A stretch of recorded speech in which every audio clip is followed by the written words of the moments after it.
اعوذ باللہ من الشیطان الرجیم بسم اللہ الرحمن الرحیم الحمدللہ رب العالمین والصلاۃ والسلام علی محمد المصطفیٰ سید الانبیاء والمرسلین وخاتم النبیین الذی قیل فی شانہ وما ارسلناک الا رحمۃ للعالمین والصلاۃ والسلام علی آلہ الطاہرین الطیبین اما بعد فقد قال اللہ تعالی فی القرآن المجید والفرقان الحمید ولو شاء اللہ ما اقتتل الذین من بعد ما جاءتهم البینات ولکن اختلفوا فمنهم من آمن ومنهم من کفر ولو شاء اللہ ما اقتتلوا ولکن اللہ یفعل ما یرید صدق اللہ العلی العظیم وصدق رسولہ النبی الکریم ونحن علی ذالک الشاہدین والحمد للہ رب العالمین اللہم صلی علی محمد وآل محمد۔ حضرات ناظرین سامعین، میں آپ کی خدمت میں ابن الخیر سید البخشا تسلیم حاضر ہوں۔ آج بروز اعتبار 14 جولائی 2024 ہے اور محرم الاحرام کی 7 تاریخ ہے۔ کیونکہ جب سے یہ محرم الاحرام کا چاند نظر آیا ہے تو یہ عشرہ جو محرم الاحرام کا ہے، تو میں اس عشرے کی مناسبت سے ہی اپنے خطبات بیان کر رہا ہوں۔ گزارش یہ ہے، یہ بہت سی بحث انٹرنیٹ پر بھی چھڑی ہوئی ہے اور ویسے بھی مولوی حضرات بحثیں کرتے ہیں، ہمارے ساتھ بھی آپس میں بھی بہت ہو رہی ہے کہ یہ جنگ جو ہوئی، اس جنگ میں استغفر اللہ نعوذ باللہ من ذالک، مولویوں کے کہنے کے مطابق میں بات کر رہا ہوں، آیا امام حسین علیہ السلام کا رویہ ٹھیک نہ تھا یا کہ یزید غلط تھا؟ کیا یزید شرعی خلیفہ تھا؟ شرعی طور پر اس کی خلافت کی، حکومت کی کوئی شرعی دلیل تھی یا نہ تھی؟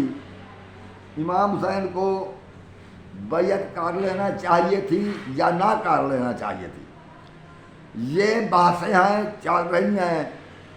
بہت سے لوگ مولوی حضرات کچھ ایسے بھی اٹھے ہیں جو یہ کہہ رہے ہیں یزید پر لعن طعن نہیں کرنا چاہیے، کیونکہ وہ بھی بہت بڑے صحابی کا بیٹا تھا،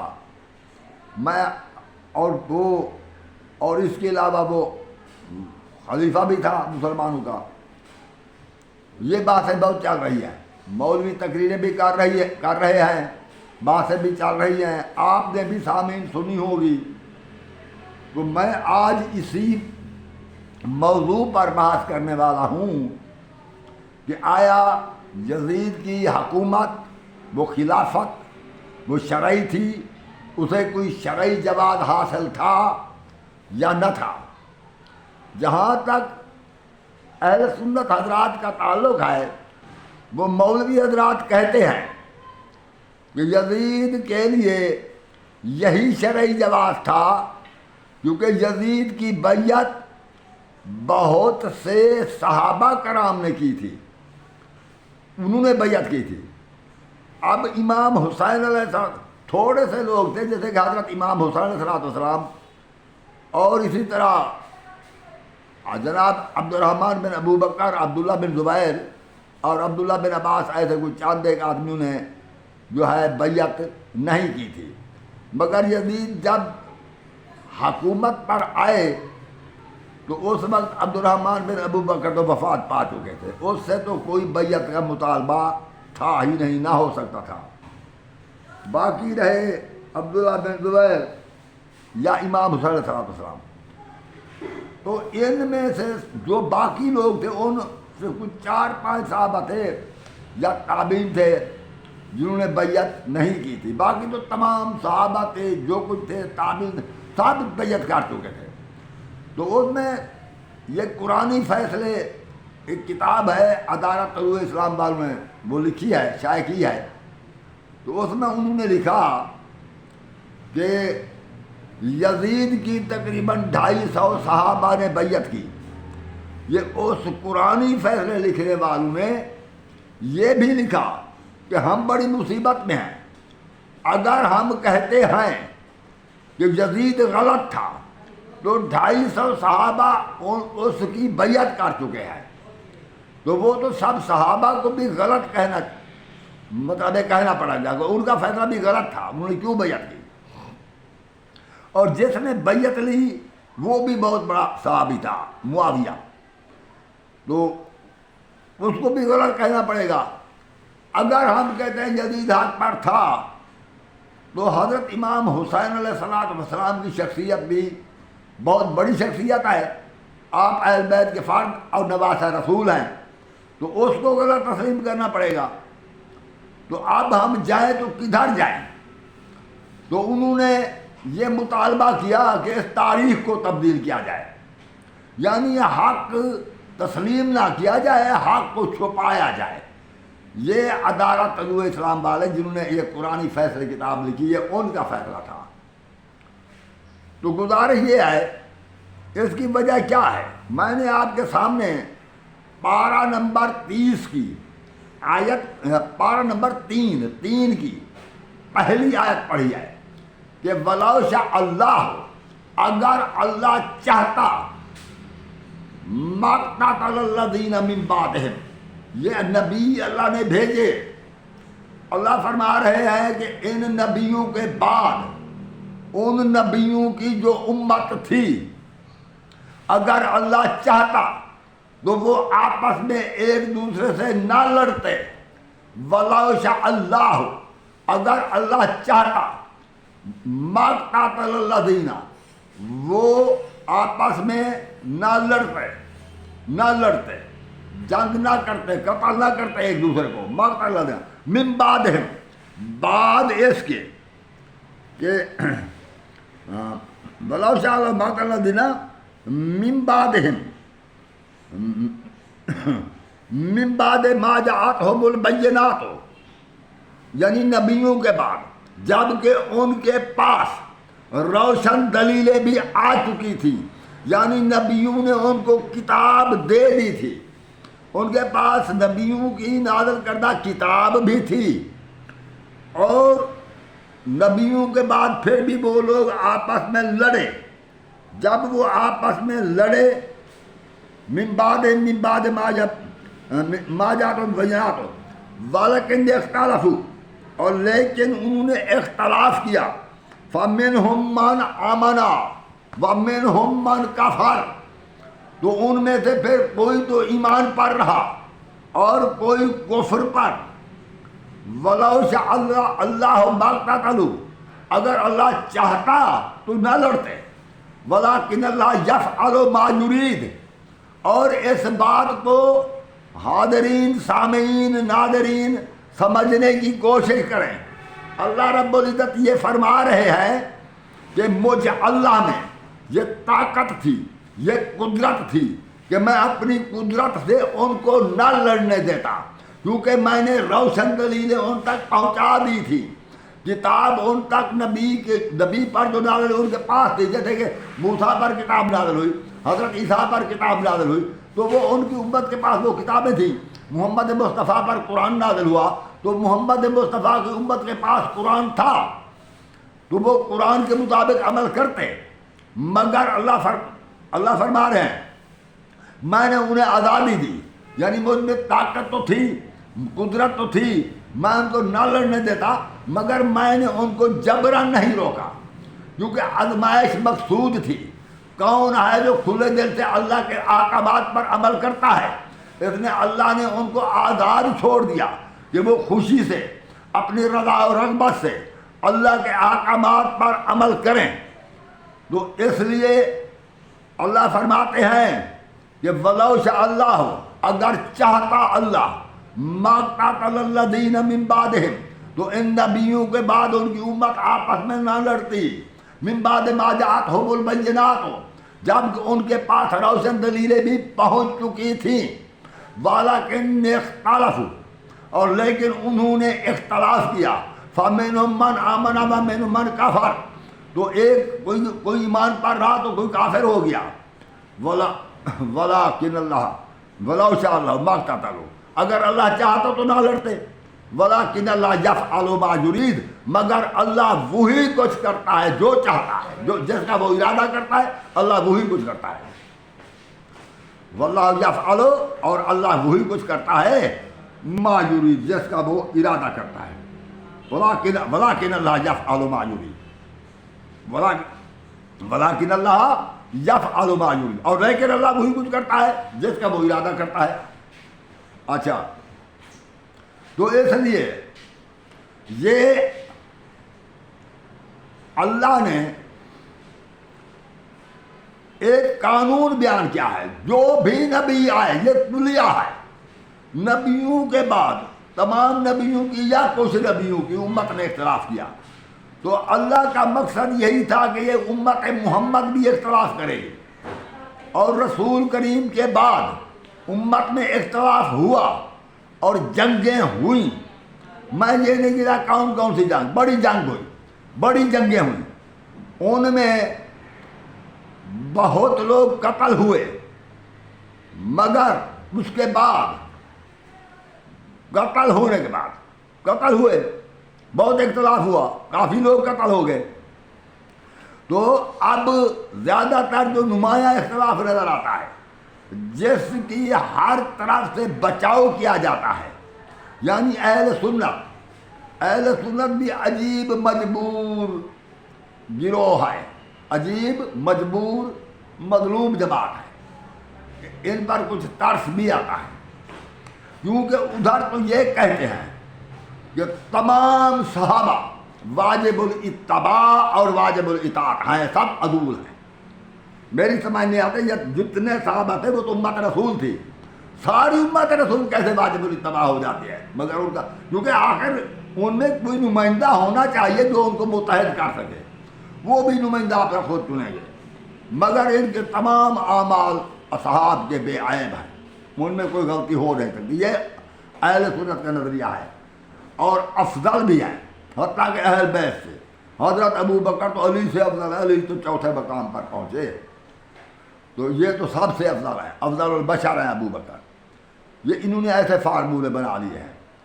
اور پھر جب دیکھتے ہیں کہ اہل بیت اور صحابہ کے درمیان اختلاف ہے، تو پھر مختلف قسم کے ہیلے بہانے کرتے ہیں. مثال طور پر جب کہا جاتا ہے کہ حضرت علی علیہ السلام اور جناب فاطمہ الزہرا صلوات اللہ و سلام اللہ علیہ کے دروازے پر یہ خلیفہ ثانی عمر نے ابو بکر کے دور خلافت میں وہاں پر ہنگامہ آرائی کی، جو کہ یہ مناسب نہ تھا. اور بعض روایت یہ ہے کہ خانہ اقدس کے دروازہ پاک کو جلا دیا گیا. بہت کچھ بیان کیا گیا ہے. بار مجھے نہ کسی کے جذبات کو ٹھیس پہنچانے دلا دیں گے، کتابوں میں ہے تو آپ کے جذبات ٹھیک ہے، میں بیان کو تو ہو سکتا ہے میرے کچھ کرم فرما جذبات میں ہے، مجھے جذبات میں لانے کی ضرورت نہیں ہے. اور اہل سنت کتابوں میں اتنا ضرور درج ہے کہ آگ کا ذکر نہیں ہے تو دھمکی دی گئی، آگ کی شور و غل مچایا گیا، ہنگامہ آرائی ہوئی، یہ سب کچھ ہوا. وہ بھی اختلاف تھا. اگر فدق کا معاملہ آتا ہے تو اہل بیت فدق طلب کرتے ہیں، وہ اصحاب فدق نہیں دیتے، وہ بھی اختلاف تھا. اگر جنگ جمل ہوئی تو وہ بھی اختلاف تھا. اگر جنگ صفین ہوئی تو وہ بھی اختلاف تھا. یعنی ایک طرف صحابہ اور دوسری طرف اہل بیت. یہ اہل بیت نبی اور صحابہ کے درمیان بہت بڑا اختلاف، بہت بڑی خلیج چلی آتی رہی، حتیٰ کہ معاویہ اور امام حسن کے دور تک. جب امام حسن نے حکومت کو چھوڑ دیا، معاویہ یہی چاہتا تھا، جب اس کو حکومت ملی وہ خاموش ہو گیا. مگر جو اس کے دل میں بیر تھے، اہل بیت سے جو دشمنی ہوئی، اس کی آگ پھر بھی نہ بجھ سکی. اس نے حضرت علی علیہ السلام پر سب ستم جاری کرایا. اب کوئی عقل کا اندھا زبردستی اس بات سے اس کو چھپانے کی کوشش کرے تو ان کی مرضی. بہرحال معاویہ کے دور میں سب و شتم ہوتا رہا، اس سب و شتم کو عمر بن عبدالعزیز نے بند کرایا۔ کوئی کہے کہ معاویہ نے جاری نہیں کرایا، اگر اس نے جاری نہیں کیا تو اس نے اپنے ان اعمال کو ہٹایا کیوں نہیں، سزا کیوں نہیں دی جو جمعہ کے خطبے میں منبر رسول پر کھڑے ہو کر یہ حضرت علی علیہ السلام پر لعن طعن کرتے تھے، اور وہ بھی امام حسن علیہ السلام کے روبرو۔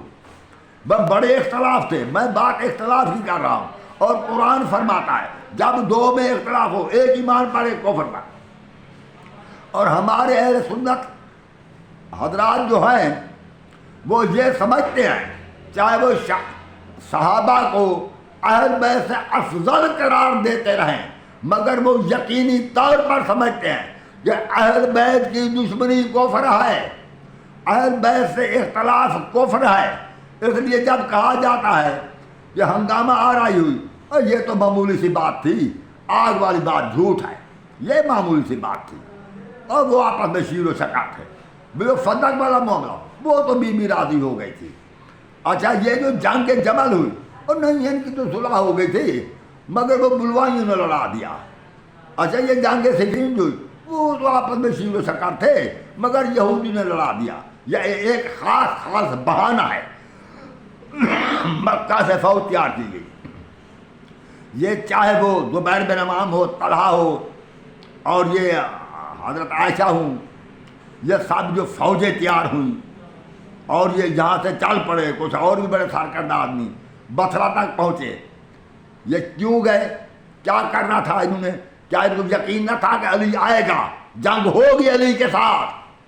یہ گئے، یہ اختلاف تھا، اور پھر 13,000 آدمی قتل ہوئے۔ میں نہیں سمجھتا کہ ایک ہی دن میں جنگ ختم ہو گئی ہو، کئی دن تک جنگ ہوتی رہی، 13,000 آدمی قتل ہو گئے۔ جب عائشہ کو پکڑ کر حضرت علی کے سامنے پیش کیا گیا، اور اس نے عبداللہ بن خلف خزائی کے گھر پہنچا دیا، وہاں بٹھا دیا، اور وہ عائشہ کے جو حامی تھے وہ بھاگ نکلے۔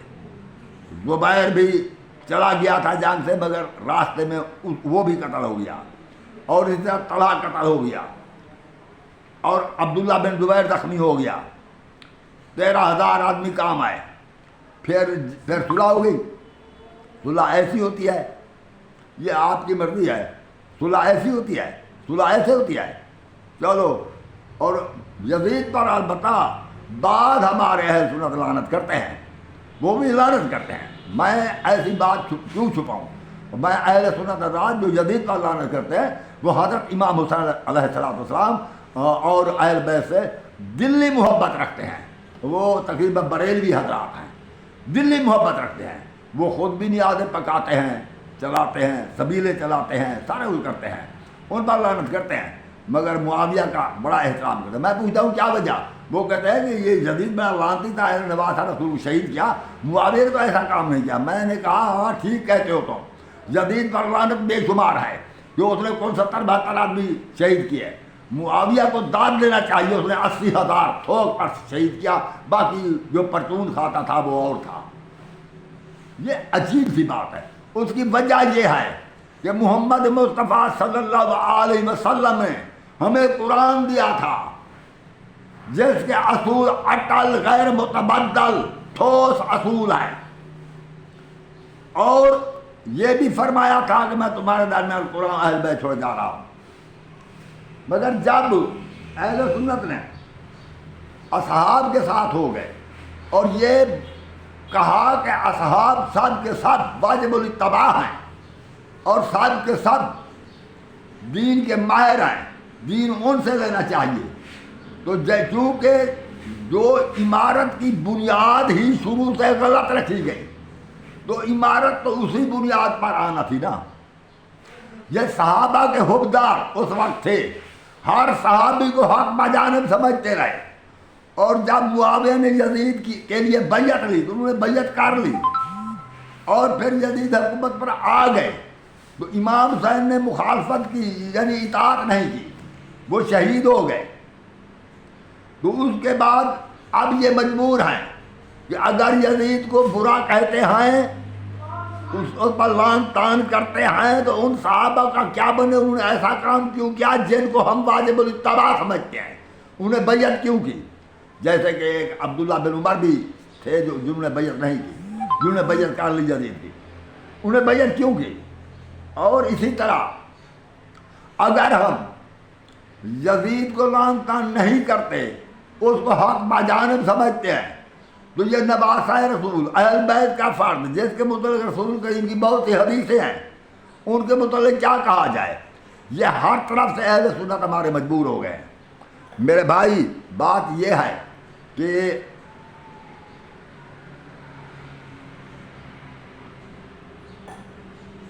اور کچھ لوگ کہتے ہیں کہ امام قیام کرنے والے تھے، یعنی جنگ کرنے والے تھے، یا امام کے پاس طاقت نہ تھی، طاقت ہوتی جنگ کرتے۔ یہ بالکل غلط بات ہے۔ حضرت علی علیہ السلام نے حضرت ابوبکر، حضرت عمر، حضرت عثمان کے دور میں کوئی ہتھیار نہیں اٹھائے، کسی کو اٹھایا نہیں، کسی کے سے مدد نہیں مانگی، کوئی فوج جمع نہیں کی، کوئی جنگ نہیں کی۔ جب اس نے جنگ نہیں کی، ہاں جب علی حکومت پر آئے ان سے جب جنگ کرنے کے لیے گئے، جب علی سے جنگ کرنے کے لیے اکٹھے ہوئے وہ جو بھی تھے، تو اس وقت قرآن مجید کے اس فرمان کے مطابق وَقَاتِلُوا فِي سَبِيلِ اللَّهِ الَّذِينَ يُقَاتِلُونَكُمْ، جو تم کو قتل کرنے کے لیے آئے ان کو قتل کرو۔ تو حضرت علی علیہ السلام نے پہلے تو صلح کی دعوت دی، مگر آخر حضرت علی کو بھی جنگ کرنا پڑی، تو بہت نقصان ہوا۔ مگر اس کے بعد امام مثلا نے اس حکومت کو ہی چھوڑ دیا، اس حکومت کو بھی چھوڑ دیا۔ تو امام سر قیام کرنے والے کیوں تھے؟ بالکل نہیں کرتے، کیونکہ جو امام ہوتا ہے، جو نبی ہوتا ہے، اس پر اللہ کی طرف سے یہ فرض ہوتا ہے کہ لوگوں کو بلاؤ، انہیں کہو کہ آؤ میری اتباع کرو، اور ان کو یہ بتاؤ کہ دین یہ ہے، کوئی تسلیم کرے یا نہ کرے۔ یہ نہ نبی کو یہ حکم ہے، نہ امام کو ان سے زبردستی بنوائیں۔ اور بات یہ کہتے ہیں کہ کوفہ جا رہے تھے امام، ہاں بالکل کوفہ جا رہے تھے، فوج لے کر تو نہیں جا رہے تھے، بھائی کوفہ والے حمایت کرتے، کیا پھر وہ یزید کے ساتھ جنگ کرتے؟ نہیں، یہ بات نہ تھی۔ کوفہ میں جا کر امام عالی مقام امام حسین علیہ السلام ان کی دینی رہنمائی کرتے۔ اگر یزید کوفہ پر حملہ کرتا، امام پر حملہ کرتا، اور وہ لوگ کوفی امام کی بیعت کر چکے ہوتے، تو پھر امام ضرور جنگ کرتے، کیونکہ امام کو اپنے دفاع کا حق لازمی تھا۔ یا کوفیوں پر یزید ظلم کرتا تو امام ضرور جنگ کرتے، ورنہ یہ جیسے جا رہے تھے جنگ کی نیت سے نہیں جا رہے تھے، کیونکہ جنگ اس لیے نہیں ہے کیونکہ کسی نبی یا امام پر جبرن تو دین نافذ نہیں کرنا اس نے، تو جنگ کیوں کرے؟ رسول کریم نے کہیں جنگ حملہ نہیں کیا، ہمیشہ رسول کریم نے پوری زندگی دفاع کیا۔ مگر یہ بات یہ ہے، اس کے باوجود کہ قرآن مجید کی سورۃ احزاب کی آیت نمبر 33 میں اللہ نے فرما دیا انما یرید اللہ لیذھب عنکم الرجس اہل البیت ویطہرکم تطہیرا۔ اہل بیت اللہ نے ارادہ رکھا ہوا ہے کہ تم سے ہر قسم کے رجس کو، برائی کو دور رکھے، اور تمہیں ایسا پاک رکھے جیسے پاک رکھنے کا حق ہے۔ یہ آیت اہل بیت کی شان میں ہے، صحابہ کی شان میں نہیں ہے۔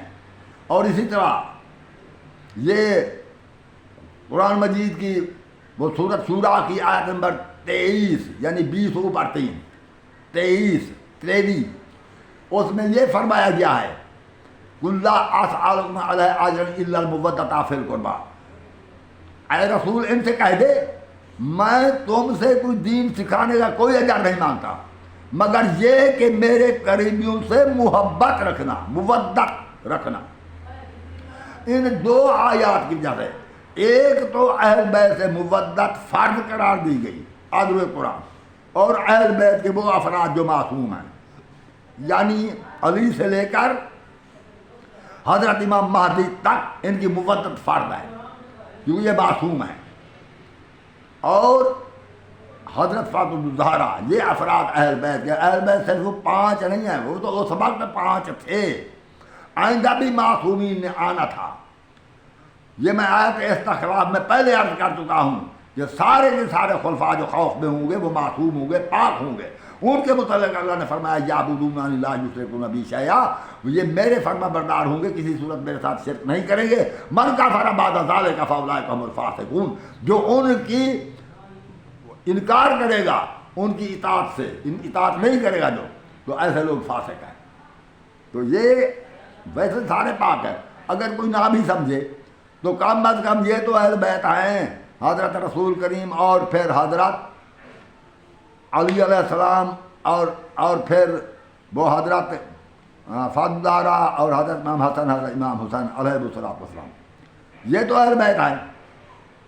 تو یہ اہل سنت کی مرضی ہے، یہ اہل بیت سارے معصوم ہیں، محمد مصطفیٰ معصوم، علی مرتضیٰ، حضرت فاطمہ حسن حسین علیہ السلام، یہ سب معصوم ہیں۔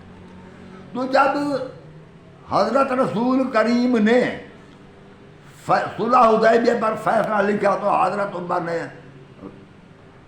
خلاف ادب کلام کیا اور جھگڑا کیا کہ کیوں ہم اس طرح فیصلہ کیوں کریں، وہ فیصلے پر راضی نہ تھا۔ حالانکہ یہ بات ہے وما کان للمؤمن ولا مؤمنۃ، کسی مومن مرد اور عورت کو یہ مناسب نہیں اذا قضى اللہ ورسولہ امرا ان یکون لهم الخیار من امرہم، کہ جب وہ کسی اللہ رسول کسی کام کا فیصلہ کر لیں، کوئی مومن مرد اور عورت کو پھر اختیار نہیں کہ اس کے خلاف وہ کچھ آواز اٹھائے، یہ کسی کا کوئی اختیار نہیں۔ اللہ کی مرضی، اللہ کے رسول کی مرضی، جو حکم دے مومن کا فرض یہ ہے کہ رسول کی اطاعت کرے۔ مگر یہاں پر یہ خلاف ہو گئے، پھر کہتے ہیں جی بڑی خیراتیں کی، بڑے استغفار پڑھے حضرت عمر نے، جو کچھ کیا اور اس وقت کون سے استغفار پڑھے جب رسول کے کرم دعوت مانگا نہ دیا، اور پھر اہل سنت کی کتابوں میں ہے، اور پھر جس وقت بی بی فضلہ نے فتح مانگا نہ ملا، تو یہ ایسے اہل بیت کے خلاف تم یہ شروع سے جو اکابر صاحب ہے وہی چلے آ رہے تھے۔ تو اس کے بعد جو اور بعد میں آنے والے تھے، جب کہ 2200 مربع میل پر اسلام کا جھنڈا لگ چکا تھا، ایسا جھنڈا نا، ایسے مسلمان تھے نا جنہوں نے مل کر اولاد رسول کو شہید کیا، ایسے مسلمان ہوتے، یا یہ اسلام کی تقویت تھی، جو بھی ہو بھائی یہ بنیاد ہی غلط ہے۔ صحابہ کرام بہت نیک ہوں گے، میرا اس بات سے انکار نہیں ہے، مگر کسی نیک کی اتباع کا اللہ نے حکم نہیں دیا۔ اللہ نے معصوم کی اتباع کا حکم دیا ہے، چاہے وہ زیادہ نیکی نہ بھی کرے، مگر معصوم ہے کہ وہ قیام عدل کے لیے وہی ماہر ہے، وہی لائق ہے، وہ قیام وہ عدل کو قائم رکھ سکے گا، اور وہ شریعت کے خلاف کوئی حکم نہ دے گا۔ اس کی اطاعت میں، کسی معصوم پاک و طاہر کی اطاعت میں دین تبدیل نہیں ہو سکتا۔ تو اس لیے بنیاد ہی غلط رکھی گئی۔ یزید کی حکومت کوئی شرعی نہ تھی، وہ صحابہ کرام نے بیعت کی، مگر صحابہ کرام انسان تھے، ان سے غلطی ہو سکتی تھی۔ صحابہ کرام کو یہ علم نہ تھا کہ یزید آئندہ کیا کرے گا، وہ تو اس لیے انہوں نے بیعت کر لی۔ تو ہم یہ اس بات پر رہے کہ صحابہ کرام نے بیعت کی، تو اس لیے یزید کی حکومت کی شرعی ایک اس کو سند مل گئی۔ یہ بات نہیں ہے، صحابہ کرام پر وحی نازل نہ ہوتی تھی، صحابہ کرام نے بیعت کی، وہ انہوں نے اس لیے بیعت نہ کی تھی کہ یہ اولاد رسول کو شہید کر دے۔ تو یزید کی بد عمالیوں کی تحت اور اس یزید پلید کو اس کی حکومت کو شرعی نہ سمجھنا ہوگا، اس لیے کوئی شرعی جواب نہیں ہے۔ صحابہ کی بیعت اس کو شرعی جواب مہیا نہیں کر سکتی، کیونکہ صحابہ غیر معصوم تھے، انہوں نے بیعت کی، مگر بعد میں ان کی بیعت کا نتیجہ غلط نکلا۔ تو اس وقت میں آپ سے اجازت چاہتا ہوں، تو حضرت امام صلی اللہ علیہ وسلم جہاں جہاں اہل بیت کے خلاف کوئی ہوا، جو آیت میں نے پڑھی ہے 30 سپارے کی کہ وَلَوْ شَاءَ اللَّهُ مَا اقْتَتَلَ الَّذِينَ مِن بَعْدِ مَا جَاءَتْهُمُ الْبَيِّنَاتُ، وَلَٰكِنَّ اخْتَلَفُوا، اور لیکن اختلاف کیا، فَمِنْهُم مَّنْ آمَنَ وَمِنْهُم مَّنْ كَفَرَ۔ جہاں جہاں اختلاف ہوا، چاہے رسول کریم کے ساتھ اختلاف ہوا، چاہے حضرت علی کے ساتھ اختلاف ہوا، چاہے فاطمہ کے ساتھ اختلاف ہوا، چاہے امام حسن کے ساتھ اختلاف ہوا، چاہے امام حسین کے ساتھ اختلاف ہوا، جہاں جہاں اہل بیت سے اختلاف ہوا تو حق پر اہل بیت تھے۔ السلام علیکم ورحمۃ اللہ وبرکاتہ۔